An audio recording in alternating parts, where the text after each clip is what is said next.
지난주에 저희 성도님 중에 한 분이 저한테 와서 이제 질문을 하셨습니다.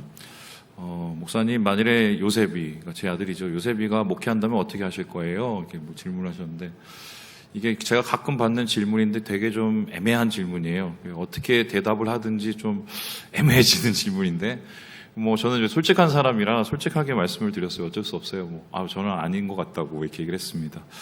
왜냐하면 이제 목회가 정말 어렵기도 하고 아무나 할 수 있는 것 같지 않아요. 저는 정말 하나님의 은혜로 지금 목회하고 있고 제 성격을 했으면 아마 진작에 그만뒀을 것 같습니다. 왜 목회가 어려웠을까?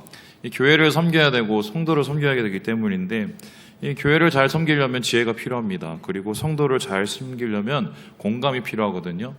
성도의 마음을 또 다루고 또 삶을 인도해야 되니까 공감하고 또 주의 말씀을 좀 잘 전달하는 것이 되게 중요하겠지요.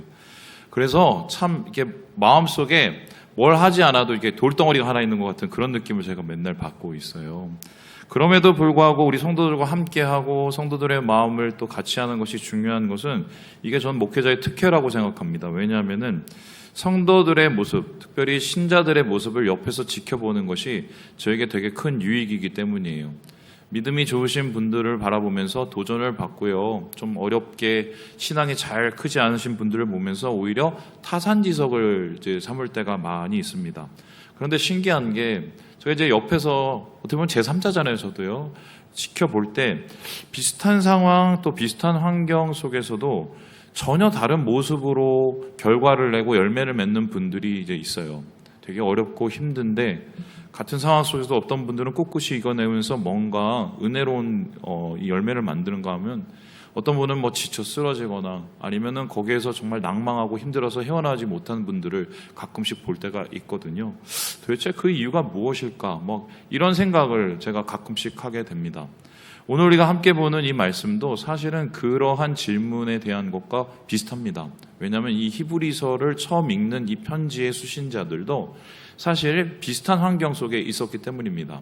고통받고 핍박받고 고난받고 이건 초대교회에 같이 매일 있었던 이야기들인데, 이러한 핍박과 고난 속에서도 어떤 사람들은 신앙을 잘 지키고 신앙이 성장하는 데 반면에 어떤 분들은 오히려 낭망하거나 아니면은 오히려 정말 심지어는 교회를 떠나는 일까지 있게 되는 거죠. 여기에 대해서 히브리서를 쓰는 분들은 이제 고민을 하기 시작한 겁니다. 왜 이런 일이 일어났을까? 여러 가지 원인이 있지만 그 원인을 오늘 말씀 속에서는 이렇게 지적을 하고 있는데요. 우리 같이 한번 8절의 말씀을 같이 한번 읽어보도록 합니다. 시작! 광야에서 시험하던 날에 거역하던 것 같이 너희 마음을 완고하게 하지 말라.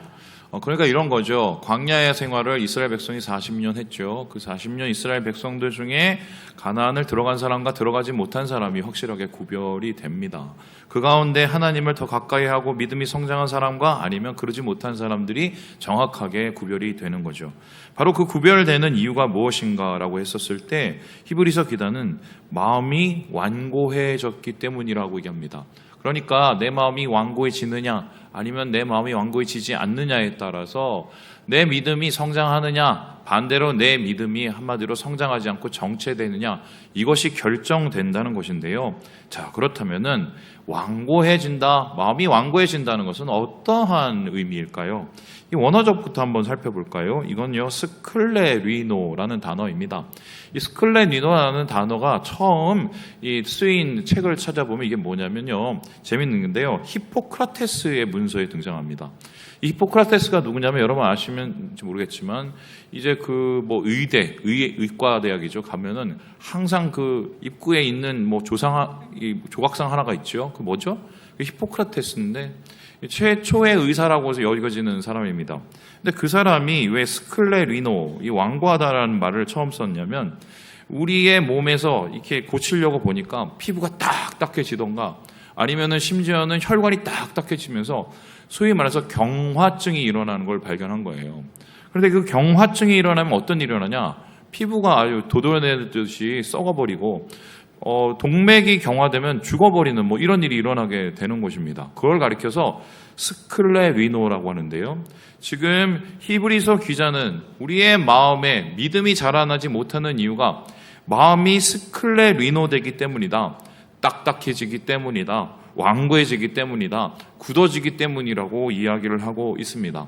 다시 말해서 우리 마음이 문제가 생기고 우리의 마음이 뭔가 은혜를 받지 못하는 상황이 생기면 아무리 하나님께서 위에서 은혜를 퍼부어주셔도 우리가 믿음으로 성장하지도 못하고 은혜를 누리지도 못한다. 요 얘기인 거죠. 여러분 잘 아시는 네 가지 밭의 비유하고 비슷한 얘기입니다. 그렇다면 이제 질문을 해보는 거죠. 도대체 이 완고함이라는 것은 어떻게 나타나는 거야? 그리고 이 완고함은 도대체 우리 마음속에 어떻게 자리를 잡는 거야? 그리고 그 자리 잡게 되면 어떤 일이 일어나는 거야? 이렇게 완고함에 대해서 우리가 오늘 좀 살펴보려고 하는데요.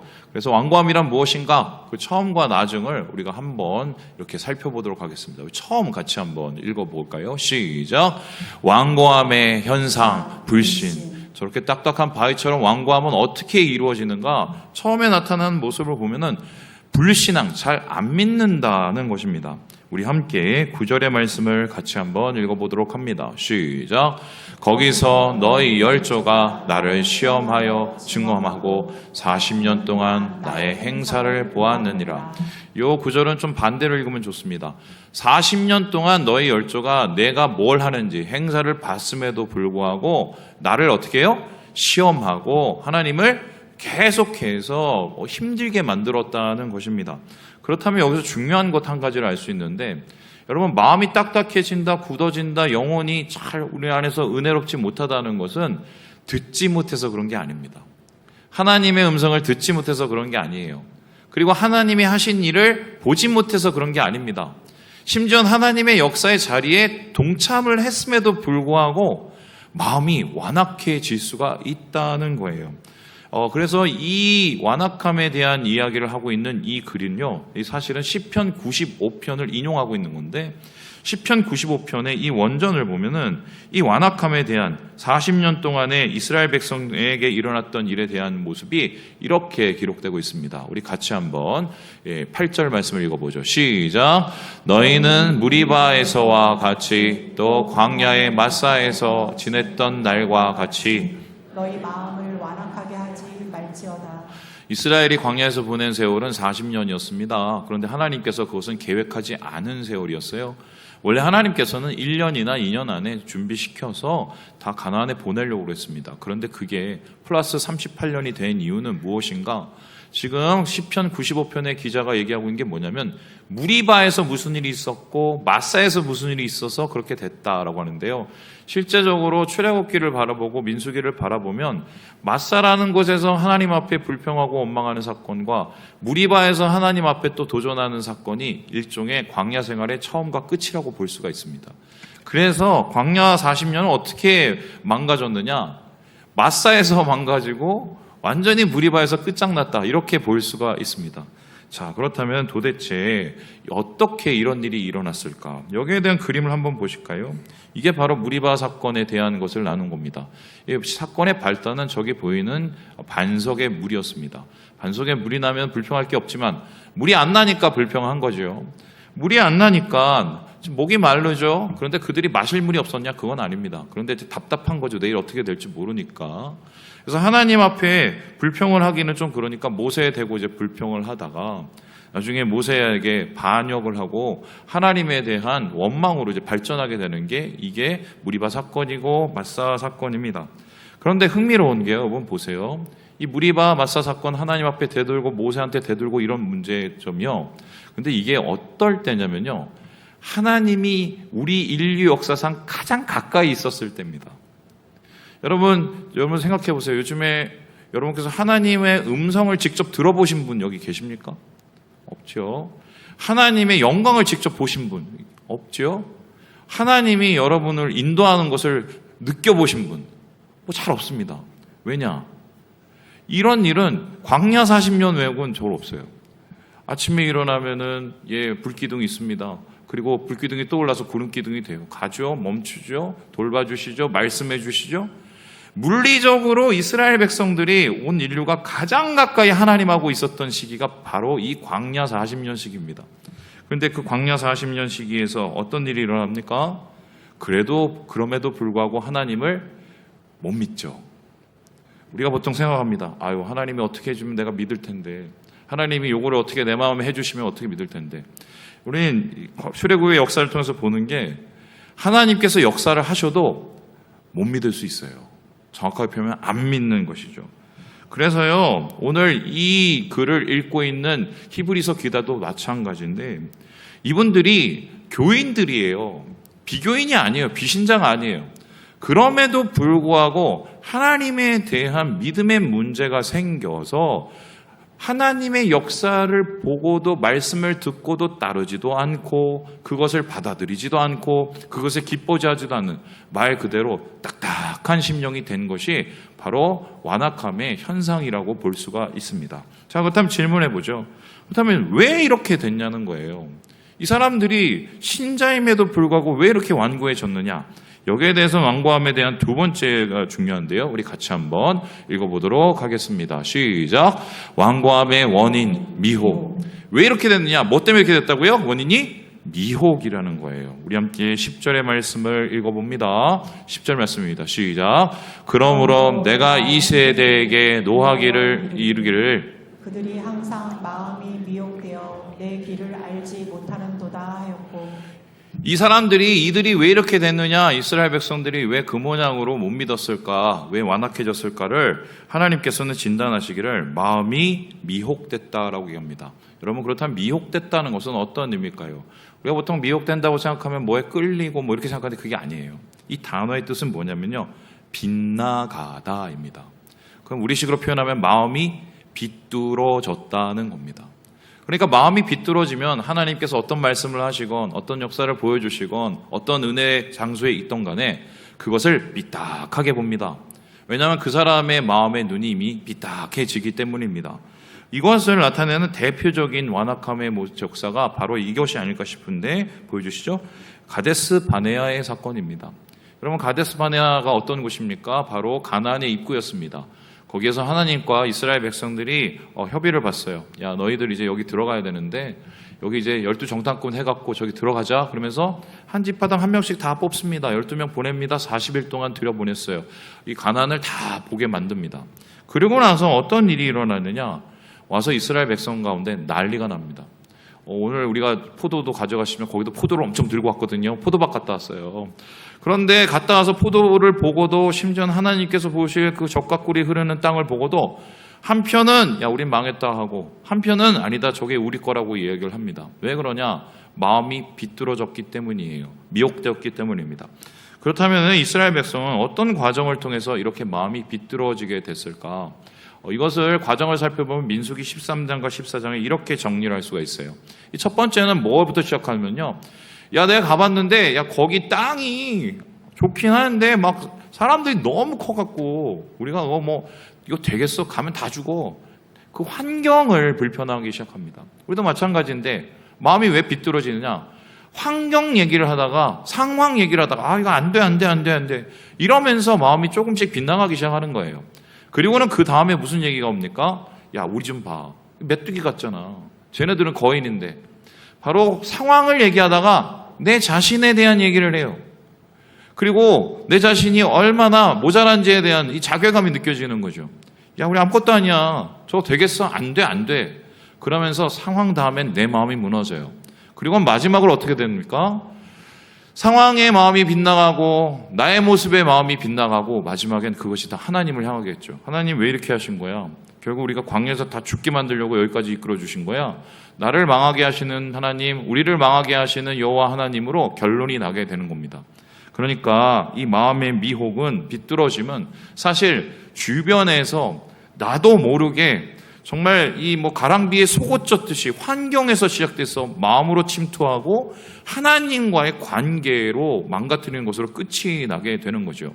이렇게 완고함이 우리 가운데 자리 잡게 되면 결과적으로 우리는 하나님의 은혜를 받을 수가 없게 되는 것입니다. 그렇다면 최종적으로 이 완고함은 어떠한 결론으로 끝이 날까요? 우리 같이 한번 읽어볼까요? 시작. 완고함의 결과 불안. 완고함의 끝은요, 말 그대로 불안, 안식을 얻을 수가 없다는 건데요. 우리 함께 11절의 말씀을 읽어보도록 하겠습니다. 시작. 내가 노하여 맹세한 바와 같이 그들은 내 안식에 들어오지 못하리라 하였다 하였느니라. 우리가 예수 믿는 이유가 뭡니까? 구원받고 천국, 하늘나라의 기쁨과 안식을 누리기 위해서, 평안을 누리기 위해서 우리가 예수 믿는 거죠. 그것을 가리켜서 우리가 누려야 될 하나님 나라, 하늘나라라고 이야기를 하고 있습니다. 그런데 이렇게 완고한 마음을 갖게 되면 어떻게 돼요? 하나님의 안식에 들어올 수 없다라고 이야기를 하게 됩니다.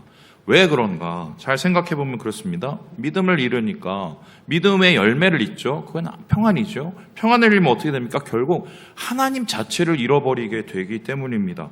그래서 여기서 말하는 것은 우리가 죽어서 가는 그런 천국, 그 안식이 아니라 그 안식뿐만 아니라 오늘 이 자리에서 누리는 하나님과의 은혜, 임재, 그 가운데 누리는 하나님의 천국의 기쁨을 다 의미하는데, 그 모든 것을 송두리째 이 완고함 때문에 잃어버릴 수 있다고 성경은 이야기하고 있습니다. 이것이 얼마나 심각한지를 나타내는 게 이 가데스바네 사건의 끝을 보면 되는데요. 우리 민수기 14장 말씀을 같이 한번 읽어보도록 하지요. 시작. 너희 시체가 이 광야에 엎드러질 것이라. 너희 중에서 20세 이상으로서 계수된 자 곧 나를 원망한 자 전부가. 지금 보니까 이 가데스바네의 완악함 사건 이후에 결과적으로는 20세 이상의 모든 사람들이 광야에 엎드러졌다고 얘기를 합니다. 한마디로 안식의 그 과정을 누리지도 못하고 가나안에 들어가지도 못한다. 왜 이랬을까? 이게 좀 상징하는 바가 있는데요. 20세 이상이면 다 잘한 거잖아요. 그러면은 20세 이하는 덜 잘한 거잖아요. 그러면은 마음이 하나님 안에서 열리고 어린아이와 같은, 우리 지난주 봤던 그 단순한 믿음이 안 되면요, 이거는 고치질 못해요. 여러분, 뭐 죄송한 얘기인데 이런 얘기하면 또 목사님 왜 그런 얘기 하냐고 얘기하시는데, 사람이 잘 안 바뀝니다. 맞나요? 누굴 보면 아나요? 날 보면 알아요. 그래서 하나님께서는 어떻게 한 세대를 포기할 수밖에 없어요. 이 정도로 이 완악함의 결과가 처참하다. 그래서 여기에 대해서 찰스 스윈들 목사님은 이렇게 얘기를 하고 있는데요. 우리 같이 한번 읽어보도록 하죠. 시작. 지도나 나침반이나 내비게이션도 히브리인들에게 소용없었을 것이다. 그들은 단지 길을 잃은 것이 아니라 하나님을 잃었기 때문이다. 그들의 문제는 마음 상태에 있었다. 하나님의 권능과 영광 앞에 녹아내리고 그 선하심과 자비로움에 압도되어야 할 마음이 오히려 무디어졌다. 결국 하나님이 그들에게 약속하신 안식은 그들이 하나님의 방법 대신 자신들의 방법을 택함으로써 증발해버렸다. 마음이 비뚤어지니까 결국 모든 것을 잃어버리고 우리가 믿어야 될 그 모든 열매들조차도 다 잃어버리게 되는 비참한 끝이 바로 이스라엘 백성의 끝이었고요. 이 끝의 모습을 너희가 더 이상 반복하지 말라고 히브리서 기자가 수신자들에게, 오늘 우리에게 이야기를 하고 있는 것입니다. 자, 그러면은 좀 더 들어가 보죠. 이렇게 완고함이 무서운 거구나. 그래서 완고함이라는 것은 이 불신의 모습으로 나타나고 우리의 마음이 빗나간 데서 비롯되고, 그리고 이것은 결국 우리의 안식을 빼앗는구나. 좋아요. 왜 이렇게 됐을까요? 이 사람들도 처음엔 잘해보려고 했잖아요. 잘해보려고 출애굽할 때 막 다 따라다니고, 심지어는 예수 믿으려고 그 핍박 속에서도 초대교인들은 신앙으로 나간 거 아닙니까? 그런데도 불구하고 왜 이 사람들이 이렇게 됐을까요? 왜 마음이 완고해졌을까요? 여기에 대해서 히브리서 10장을 보면 이러한 흔적이 나타나요. 우리 함께 32절 33절 말씀 읽어보죠. 시작. 전날에 너희가 빛을 받은 후에 고난의 큰 싸움을 견디어낸 것을 생각하라. 혹은 비방과 환난으로서 사람에게 구경거리가 되고 혹은 이런 형편에 있는 자들과 사귀는 자가 되었으니. 한마디로 왜 이렇게 됐느냐? 힘들어서요. 지쳐서요. 피곤해서요. 피로해서요. 그러니까 자기 생각에 좀 어느 정도의 상황이 오면은 좀 쉴 줄 알았겠죠. 이 정도면 이제 끝날 줄 알았겠죠. 그리고 난 이제 더 지쳐서 더 이상 못하겠다. 근데 그런 상황 속에서 마음을 내비로 뒀더니 어떻게 해요? 어느새 나도 모르게 실망이 쌓이고, 그 실망이 쌓인 것이 어떻게 우리의 영혼을 딱딱하게 만들어버렸다는 겁니다. 그럼 이제 또 질문해보죠. 그럼 목사님, 지치면 다 완고해집니까? 지치면 마음이 다 딱딱해집니까? 질문할 수가 있습니다. 근데 여기에 대해서 아더 핑크 목사님이 이렇게 대답을 하는데요. 우리 같이 한번 읽어보도록 하죠. 시작. 시험은 우리의 마음의 상태를 폭로합니다. 위기는 사람을 만들지도 훼손하지도 않으며 다만 그 사람을 드러냅니다. 폭풍우가 닥치면 우리가 그것을 견뎌내지 못한다는 것보다는 매일 하나님을 의존하는 삶, 즉 하나님을 의지하니 상습적으로 결핍되어 있다는 것이 명백하게 드러납니다. 아더 핑크 목사님의 얘기를 보면은 결론적으로 우리에게 오는 삶의 곤고, 여러 가지 어려움들과 괴로움은 우리를 힘들게 할 수는 있어요. 근데 그 힘들게 하는 것이 곧 우리의 믿음을 불신으로 만들지는 않는다는 것입니다. 어떤 사람은 거기서 무너져서 정말 아무것도 남지 않은 그런 모습이 될 수 있지만, 반대로 어떤 사람은 오히려 그 믿음의 시험을 통해서 하나님하고 더 붙잡고 가까워질 수가 있다는 거죠. 그래서 폭풍을 하는 것은 결과적으로 내 믿음이 어떤지를, 내 마음의 상태가 어떤지를 보여주는 일종의 뭐예요? 현미경이고 엑스레이를 찍는 것이라고 할 수가 있어요. 그래서 어떤 사람들은 정말 힘듦 속에서도 더 주님을 붙잡고 지침 속에서도 주님 앞에 나아가는 사람이 있는가 하면 거기에서 지레 마음속으로 무너져서 모든 것을 잃어버릴 수가 있다. 이게 아더 핑크 목사님의 이야기거든요. 여러분 어떻게 생각하십니까? 저의 상황을 봐도 비슷한데 정말 어렵고 힘들고 괴로움이 끝한다면 결국 내 신앙이 뭔지를 질문해 봐요. 나는 이럼에도 불구하고 하나님을 붙잡고 있는가? 지치고 괴롭고 힘들고 어려움이 왔었을 때 결국 신앙이 있는 사람은 그 지침과 괴로움과 어려움을 하나님 안에서 해결하려고 하죠. 그 대표적인 사람이 욥 아니겠어요? 그럼 욥의 위대함은 뭡니까? 이 사람이 모든 것을 막 다 잃어버리고 고난을 받고 모든 것을 다 배겨지는 막 최악의 상황에 됐었을 때 어떻게 했나요? 끝까지 믿음을 지켰나요? 어떻게 보십니까? 그러면 여러분 그렇게 알고 있으면 욥기를 제대로 본 게 아닙니다. 욥기를 보세요. 나중에 욥도 하나님한테 거의 원망 가까이 해요. 어떻게 원망을 합니까? 하나님, 내가 그때 안 태어났으면, 그러면서 하나님을 저주를 못하니까 어떻게 해요? 내가 태어난 나를 저주를 합니다. 결국 우회적으로 하나님 앞에 원망을 하는 거죠. 그럼에도 불구하고 우리가 욥을 믿음의 의인으로 여기는 이유가 뭡니까? 그 삶의 피곤함과 피로함과 삶의 고난을 결국은 원망을 하든 불평을 하든 간에 하나님하고 해결하려고 했다는 거예요. 그것을 세상에서 남 탓하고 세상에서 내 탓하고 세상에서 여러 환경 탓을 하고 여러 가지 시스템 탓을 하는 게 아니라 그래도 하나님 안에서 그 문제를 해결하려고 하나님과 매일매일 충돌하고 살았다는 겁니다. 결국 그의 믿음의 바닥이 있을지라도 한 가지 놓지 않는 끈이 있었어요. 그게 뭔지 아십니까? 하나님하고 대화하는 그 끈은 못 놓은 거예요. 그게 결국은 욥에게 하나님을 더 가까이 만나게 하고 하나님을 더 깊게 이야기하는 단초가 된 것이라고 저는 그렇게 생각을 하거든요. 그래서 오늘 이 히브리서 기자도 우리에게 똑같이 얘기해요. 지칠 수 있어요. 피곤할 수 있어요. 잠시 우리가 머물 수도 있죠. 그런데 그것이 곧 우리에게 있어서 해결 방법은 아니라는 겁니다. 우리가 거기서 진짜 평안과 진짜 안식과 하나님의 주시는 그 열매들을 누리기 위해서는 욥처럼 때로는 정말 믿음의 선인들처럼 이렇게 한다는 것인데요. 우리 함께 14절의 말씀을 같이 한번 읽어보도록 합니다. 시작. 우리가 시작할 때에 확신한 것을 끝까지 견고히 잡고 있으면 그리스도와 함께 참여한 자가 되리라. 무엇을 잡고 있어야 된다고 얘기합니까? 시작할 때에 확신한 것. 이것을 줄이면 뭐냐면 처음 신앙, 처음 믿음입니다. 그러니까 내 마음이 완고해지지 않고 하나님의 안식을 누리기 위해서는 어떻게 합니까? 처음 신앙, 처음 믿음을 끝까지 어떻게 해요? 견고히 붙잡고 있는 것이 이게 결국은 내가 진짜 믿음이냐 아니냐를 판가름한다는 것입니다. 저는 그래서 이 끝까지 견고히 처음 신앙을 붙잡는 이 모습을 뭐라고 얘기하고 싶냐면요. 이거를 저는 선수신앙이라고 얘기하고 있습니다. 이게 무슨 소리냐? 우리 소위 말해서 믿는다는 분들은 두 가지 신앙으로 나눌 수 있어요. 저는 그렇게 생각합니다. 첫 번째는 뭐냐? 관객 신앙입니다. 한마디로 그래 열심히 뛰어 잘하고 있어. 그래 좋더라. 그 말씀 읽어보니까 그 은혜 되던데. 하지만 거기에 동참하진 않아요. 관객이죠. 반면에 우리 신앙의 다른 모습은 뭡니까? 선수 신앙이에요. 뭐예요? 직접 뜁니다. 직접 달립니다. 직접 지켜냅니다.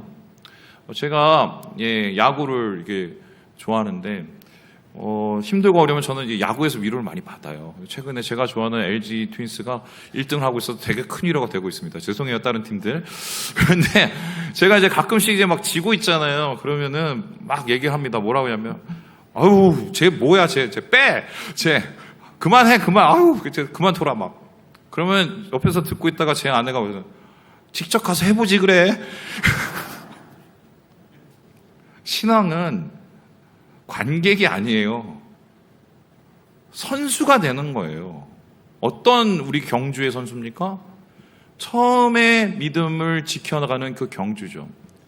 여러분, 제가 황영조 씨를 만난 적이 있거든요. 제가 의외로 유명한 사람을 많이 만나봤어요.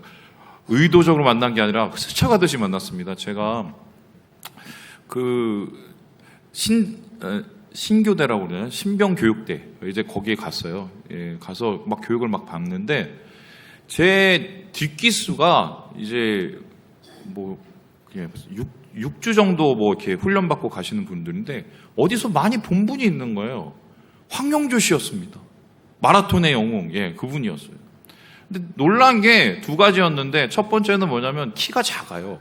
생각보다 많이 작더라고요. 그리고 놀란 게 가슴이 엄청 커요. 그래서 진짜 말 그대로 역삼각형 구조더만요. 근데 이제 밥 먹는 시간에 신병 몇 번 황영조 식당 입장합니다. 이러고 같이 밥 먹고 막 이랬거든요. 근데 이 교관들이 재미를 위해서 그랬는지 모르겠는데, 어느 날 황영조 씨를 이제 연병장에서 뛰라고 시키더라고요. 그래서 실제적으로 마라톤 뛰는 것처럼 뛰어보라고 시키더라고요. 저는 이제 마라톤 뛰면은 49.195인가요? 그거를 어떻게 42.195죠? 그거 어떻게 뛰나 싶었는데, 제가 깜짝 놀랐습니다. 저는 그냥 어느 정도 대충 뛰는 줄 알았거든요. 죽으라고 뛰더만요. 그래서 이 평균을 내보니까 100m가 15초에서 16초를 뛰어요. 죽기 살기로 뛰더라고요. 제가 그걸 보면서 언제까지 저렇게 뛰나 했는데 계속 뛰더라고요. 한 바퀴, 두 바퀴, 10바퀴, 20바퀴. 여러분, 마라톤에서 승리를 하려면 어떻게 해요? 페이스를 유지를 해야 돼요. 페이스 유지가 뭡니까? 처음 뛰는 것처럼 뛰는 겁니다. 신앙도 마찬가지예요. 우리가 하나님 안에서 완고해지지 않고 하나님께서 원하시는 깊은 신앙, 열매 맺는 신앙이 되려면 어떻게 했습니까? 처음 믿던 대로 해야 돼요. 그럼 처음 믿던 대로 하는 것은 도대체 무엇인가? 여기에 대해서 12장에 이렇게 얘기하는데요. 우리 이거 읽고 마무리하도록 하겠습니다. 시작. 이러므로 우리에게 구름같이 둘러싼 허다한 증인들이 있으니 모든 무거운 것과 얽매이기 쉬운 죄를 벗어버리고 인내로써 우리 앞에 당한 경주를 하며 믿음의 주요 또 온전하게 하시는 이 예수를 바라보자. 지금 이 말씀에 사실은 히브리서의 결론입니다. 뭔지 아세요? 우리는 허다한 증인처럼 이렇게 보고 있는 관객이 아니라는 거예요. 뛰어야 되는 선수라는 겁니다. 그럼 선수가 어떻게 뛰어야 되느냐? 우리가 함께 뛰시는 분을 바라보면서 같이 보조를 맞춰서 뛰어야 된다는데, 그분이 누구예요? 바로 예수님이세요. 예수님을 바라보면서 예수님처럼 뛰어가야 된다는 거예요. 자, 그럼 예수님은 어떻게 뛰셨습니까? 저는 여러 모습이 있지만 그 모습을 여러분에게 소개해드리고 마치도록 하겠습니다. 예수님도 사람이니까 힘들잖아요. 그래서 여우도 굴이 있고 예수님 머리 둘 곳 없고 예수님도 힘드셨거든요. 그리고 십자가가 가까이 올 때마다 예수님은 마음이 아주 복잡해지셨습니다. 지치기도 하셨고요. 사람이니까요. 근데 그때 예수님께서 꼭 하신 게 있어요. 뭔지 아세요? 한적한 곳에 가셔서 기도하셨어요. 아버지. 이런 얘기 하지 않으셨어요? 너무 힘들어요. 그렇게 얘기했잖아요. 이 잔을 내게서 옮겨 주시옵소서. 힘들다는 소리거든요. 하나님 너무 힘들어요. 아버지 너무 힘들어요. 그러나 그 끝에 하나님 앞에, 아버지 앞에 예수님 모든 것을 다 쏟아내시고 어떻게 합니까? 주의 뜻을 이루어지기 원합니다. 주 뜻대로 되기 원합니다. 이게 바로 처음 믿음을 붙잡고 뛰는 경주 믿음이에요. 경주 신앙. 말씀을 마칩니다. 우리 사랑하는 여러분, 저는 우리 모든 성도들이 정말 이 하나님 안에서 은혜로운 마음이 돼서 완주하셨으면 좋겠어요. 저보다 더 가셔서 먼저 더 큰 열매도 받으시고 또 더 큰 하나님의 칭찬도 받으셨으면 좋겠습니다. 처음 믿음 잃지 마시고 주님 바라보시면서 오늘 그 자리를 지켜내시는 우리 모든 형제 자매들 되시길 주님의 이름으로 축원합니다.